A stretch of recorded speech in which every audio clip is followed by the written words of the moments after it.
Yo, what's up mga Katoy TV Sports? Mabilis ang reaction ko nga lang po. Dito po sa mga content creators po nagko-content, nagko-comment about Gilas Pilipinas. Ganoon din po ang ating mga basketball fans. Alright, ano po ba yung mga komentaryo dyan? Na palitan daw po ang coach. Tapos yung mga players daw po na dapat idagdag, dapat alisin sa Gilas. Okay. Wala naman pong problema sa mga suggestion na yan. No? Lahat po tayo may sariling gusto mangyari, of course, para sa ating Gilas. Okay. Ito lang po masasabi ni Doy TV. Kanina po may vlogger din po nag-suggest i-adapt daw po ang FIBA rules sa ating liga. Sa pagkakatanda ko po, hindi po ba nangyari na po yan? Ginawa na po natin yan dyan sa PBA na may isa pong conference na inadapt po ang FIBA rules para po masana yung ating PBA players. Hindi po ba? Nalalahok sa international game. And then, magpalit ng coach. Mga boss, we're talking about program here, no?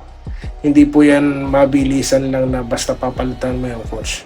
Pag pinalitan mo yung coach, the whole entire program po kailangan baguhin mo. Kaya nga po ang tawag kay Coach Tim Con, di ba, director, program director. Okay, wala naman din pong problema sa suggestion na yan, pero paalala ko lang po sa inyo, no? Ito, nagpapaalala lang naman ako ng mga nangyari noon.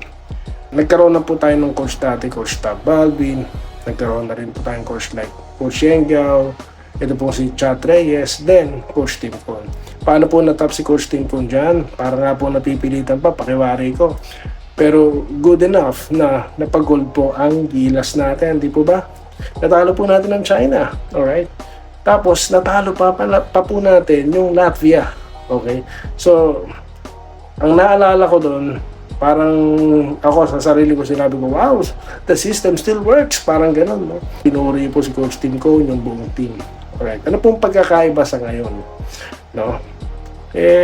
During that time, meron po tayong 7'3" specimen, mga boss.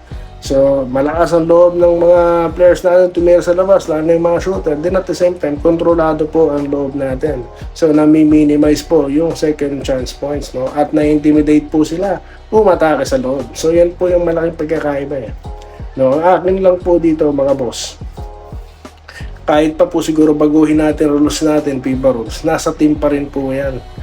No, hindi po natin may didikta sa kanila. It really works very well sa mga team na yan na po yung ginagawa, international type of play. Pero hindi po mabilis na may integrate yan sa bawat kupunan. No? Alright.